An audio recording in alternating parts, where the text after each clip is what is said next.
Welcome to Founders Future podcast, powered by Closers.io, where we dive into the journey of innovative entrepreneurs and explore the road ahead for them and their companies.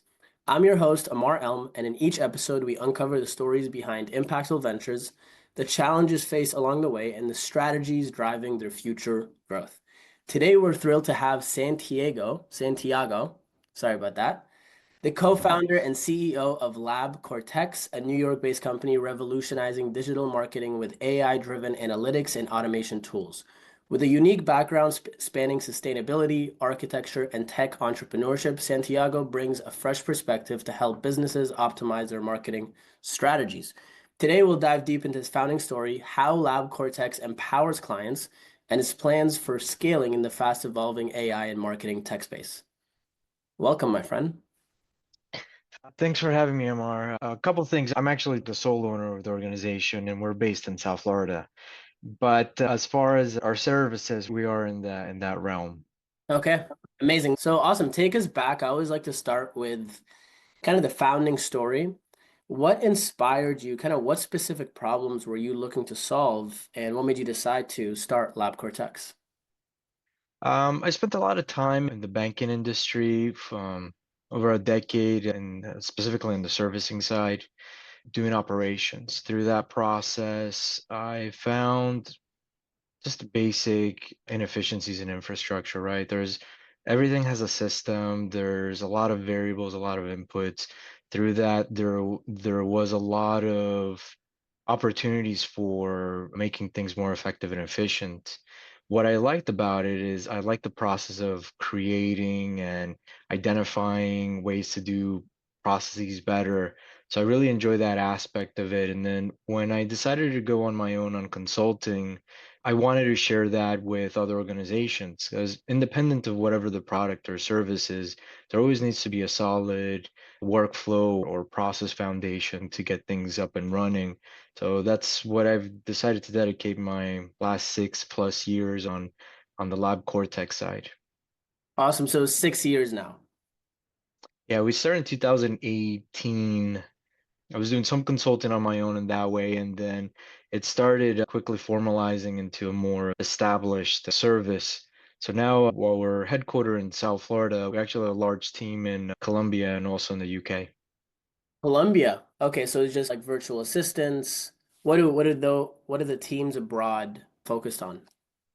So we don't actually do virtual assistants. We do a lot more specialty work around the project management, software development, workflow optimization, and engineering. So we focus more on those more specified type of lines of business, both of them across the board. So we have our Scrum Master team and dev team, some in the UK and then some in the Columbia area as well. Amazing. Amazing. So 6 years now. Is this the first company that you started on your own, or have you been a founder of other companies as well? This is the first company that sustained itself. So you always have ideas of things that you want to do, and it takes a moment to get things up and running. It's really more also understanding where you want to go with that process. I tend to follow my nose into this is a cool project, let's do this, or that's a cool project, let's do this. But then establishing that into a more scalable foundation for a lot of different items took me a moment to get to. But what I like about this is that we help organizations in all sorts of industries through all sorts of different distinct issues with different variables, but at the core of it, it's all same foundational items. Whether you're in healthcare or banking, you still have either heavy regulation that you got to accommodate to, you have certain security requirements, certain infrastructure requirements. So within that, you'll have some foundations that you can use all around it. But even within the same industry, within the same type of product or service line, there's very serious differences or notable differences between different companies, right? Because it really is at the end of the day is all by people, and people communicate differently, and that makes a big difference in the way that process is. But I found that very enjoyable in tinkering through that and having that conversation with the organizations. Amazing. And congrats on 6 years. Most businesses die off in the first 5 years. So you're definitely one of the few that have made it. A lot of our listeners are founders, business owners, entrepreneurs. Is there anything that comes to mind if you were to think of a challenging moment that you had, maybe when you were first starting off, or maybe something recently of building Lab Cortex and how you overcame that to sustain yourself for this long? Sure, I can think of quite a few things through just the growth process of this. On my end, in particular, because our what we can do is so large. There's such a wide range in the services that, or the impact that we have on organizations in general. It took me quite a moment to really narrow that down and figure out where is it that we want to really focus on and start from there. Early on, it was, what can you do for us? Whatever you want. But that just sounds like you're just like pandering to the people, even though Yeah. that's the reality of kind of the process. And that we've really just focused a lot in operations, back end work. We're here to help your back end services become better, more efficient, more structured. Try to automate what we can and leave humans to do what they do best, which is even innovate, look for opportunities for improvement, right? So in speaking with other founders or other individuals that are creating the organization, right, focusing on what your mission is critical early on in the same way that any project for any client goes, because if not, then you'll have scope creep, right? You'll say, oh, this is a good idea, but let's do this, and then at the end of the day you do nothing because there's just so many Yeah. things. So that was one item that was took me a moment to get to, but I think we're in a good spot where in the way that we're organizing ourselves with organizations and moving that forward. Piece that I think, and this isn't something that I learned out of part of this process, but I learned through my previous career in the corporate world is you want to allow your team to be successful on their own as well. You can't keep everything for yourself, assume that you're going to do it because it's going to be done. That's not the case. You're going to do it because you're going to do it how you want to do it, not necessarily the best way to do it. Taking a step back and reducing, whether it's your ego or it's really just being focused on the mission of the goal is making things more effective and efficient. If I focus on that, then it doesn't matter whether I own the company or not. It matters whether or not what the solution has been proposed is the most effective one. And then in that, you allow your growth to be scalable, right? Because you can't do everything yourself. At a certain point, you're gonna crash and burn. But when you allow the team to have those kind of experiences, and when you do it as a group and really open line of communication, that's really helpful to help that scalability move elsewhere. Yeah, you touched upon a lot of great points there, especially the one with sometimes you have to get your ego out of the way to truly allow your team to thrive. Because a lot of people get in the situation of, if I don't do it, it's not going to be done. But it's like you said, it's just the way that you want to do it. And it's not necessarily the best and most efficient path to actually getting that task complete. But I'm very curious because you mentioned a couple times that you guys help essentially anybody that can use your services. I've heard many times the riches are in the niches. Would you say, I guess, what does Lab Cortex focus on in terms of offerings? What are the services if people are listening? Hey, maybe I need this, maybe I need that. And do you focus on specific industries, or is it generally abroad, people that are suffering from this specific problem? We can help solve that with this solution. Does that make sense? Yeah, that makes sense. Yes, the riches are in the niches for sure. That's definitely true for us. Where what I'm referring to as far as what our services can help is realistically any whether you're I mean, at this point in our society and where we are with technology, whether you're a hot dog vendor or a multinational organization, everybody has infrastructure and processes and things that you got to manage, right? So at a very general level, independent of the services or product, we look to make that more effective and efficient. Hot dog vending or multinational organizations, right? Yeah. But for us in particular, where we found where the need for our particular services are on a much larger scope than in other industries, life sciences, banking and lending, technologies areas, these are generally where a lot of that need comes from. So we focus a lot on that, and we take a a strong approach, or we focus a lot on regulated industries, just because there's a lot of requirements around there. We're talking about HIPAA, FDA Part 11 compliance. We're talking Yeah. about anything around the lending side.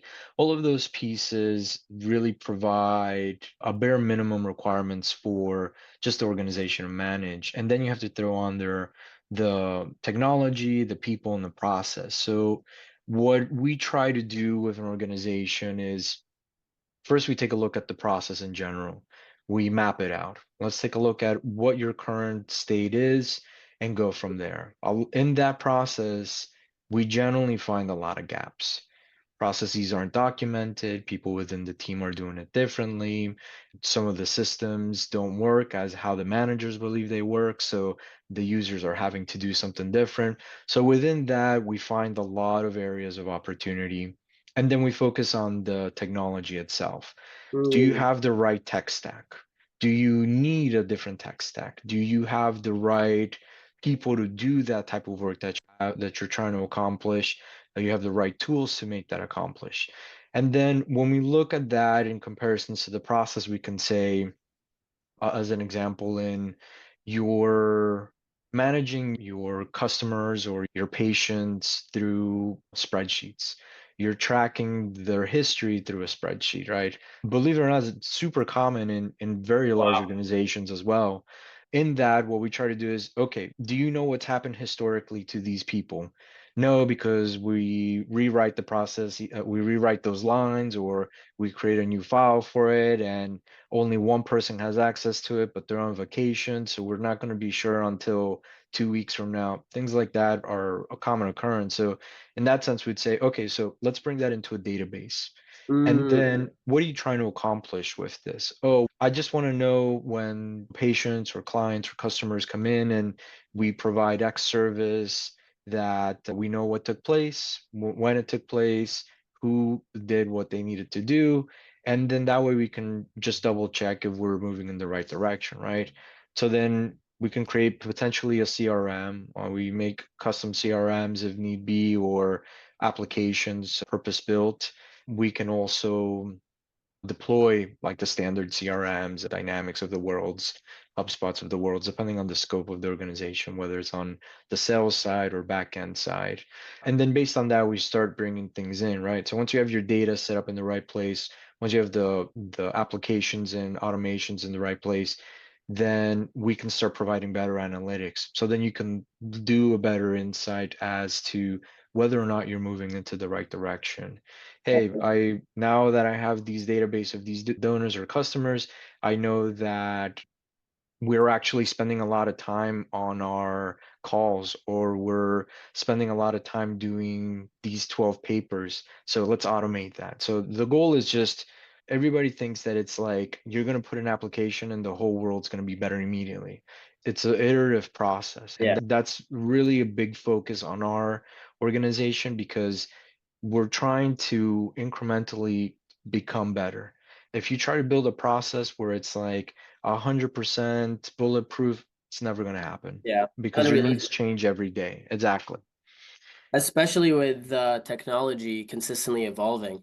So I wrote that down. I appreciate you mapping it out like that. So it sounds like the first step, really, when you're working with new clients, you map out the process that they currently have, you locate the gaps, you look for areas of opportunity, then you look at the technology. Do they have the right tech stack, the right tools? And from there, we look for areas of improvement based on what they want to accomplish.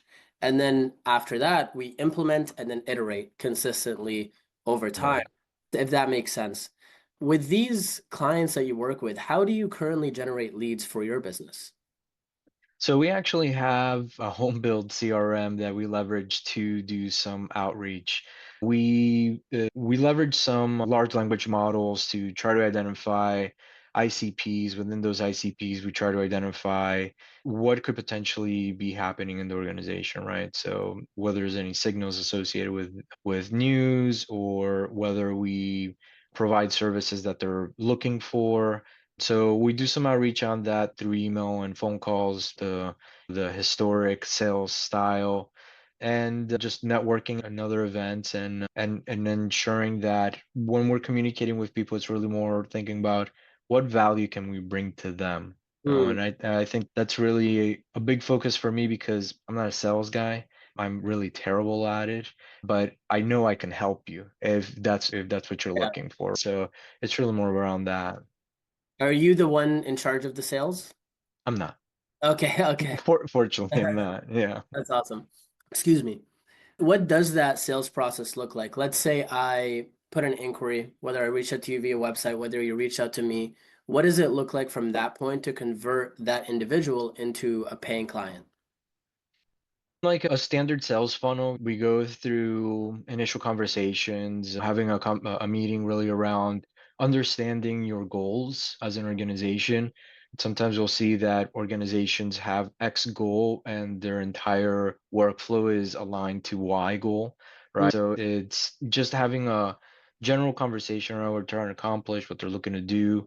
From there, we'll do a deeper dive at the process level and go through some NDAs or anything like that may be required for some of that information. There's a lot of that, mainly because we're in regulated industries.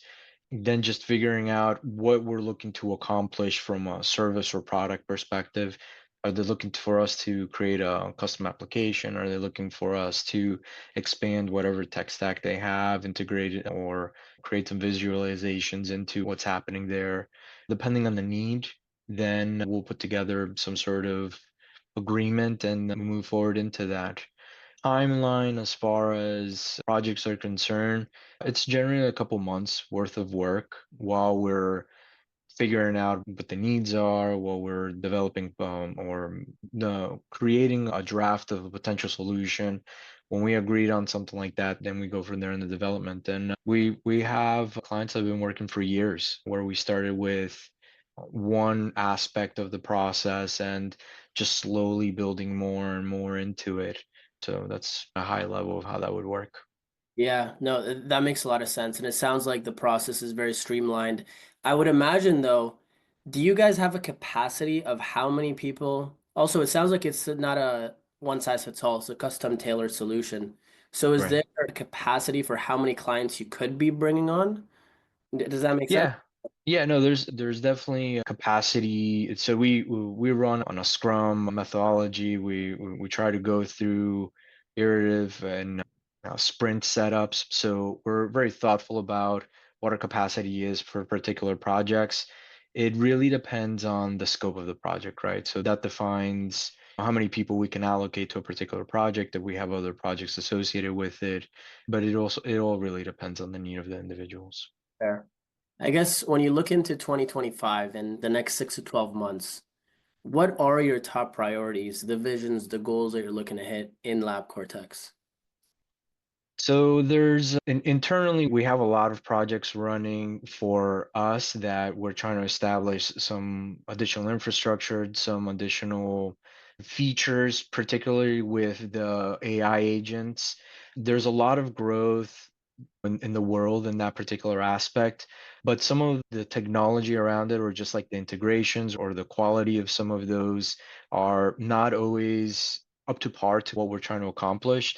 So Hmm. we really end up finding like paring down a lot of the processes into smaller subsets to allow these agents to get together. What I'm really excited about this year is that we're developing out more of these features and functions to automate a lot more of the processes that we do. So, For you know, internally your company, correct? internally, and then in return, be able to provide this to our clients Very in a cool. more streamlined way. For example, for us, as we go through these projects, there's a very heavy documentation requirement, right? Yeah. You got to write the BRDs or the USRs, you got to create workflows, you have to create manuals, you have to create technical schematics. All of those pieces take a really long time. So we've been working towards creating or documenting processes or the flow in a way that can automate some of those pieces, where we can Mm. have some of these agents automatically build us a manual based on how we built it, or automatically create as a script for testing the application, automatically create a workflow. So those are things that we're trying to do because they just take a lot of time on our side. Yeah. Talk about just a revolution that we're literally living through. It's so exciting. The fact that you can even create all of these different things that are going to increase your capacity by 10x, if not 100x, in terms of the scope of work that you can take on. That's exciting, man. Sounds like you're working on some big things over there. Let's go into a quick lightning round because we only have a couple more minutes here. Basically, Sure. whatever comes to mind, let me know. And let's keep the answers brief, but as poignant as possible. So I guess what's one tool or resource that's been a game changer for Lab Cortex? The Power Platform, Is that the Microsoft Power Platform. Microsoft Power Platform? Love Yeah, it. Microsoft Power Platform has been great for us Okay. and our clients. Yeah. What's the best piece of advice you've received about scaling a startup?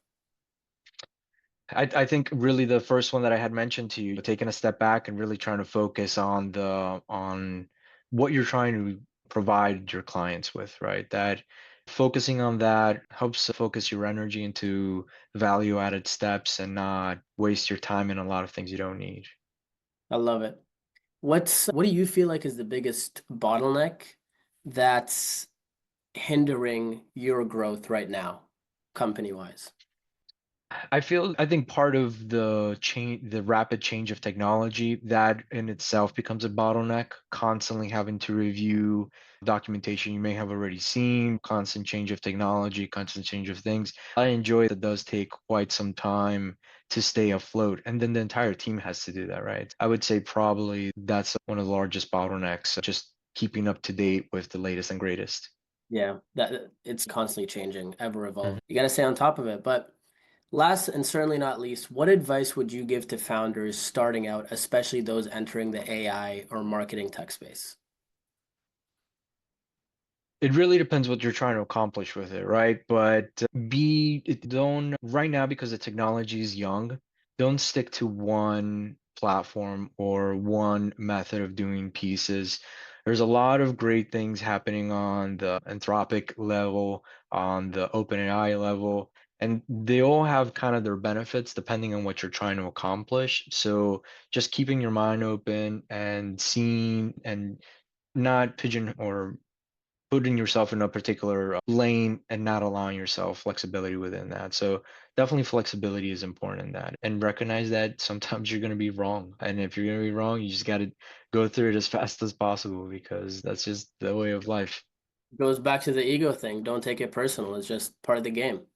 It's part of the game, yeah. Awesome. I appreciate your time, brother. So that Thank you wraps for up your time. another inspiring episode of Founders Future. I want to thank Santiago for sharing your remarkable journey and your insights with us today. To our listeners, if you enjoyed this episode, don't forget to subscribe to Founders Future wherever you listen to your podcasts. You can also find more resources and insights at closers.io, where we're dedicated to helping businesses accelerate their sales and marketing efforts through world-class systems and playbooks. Until then, have a wonderful day.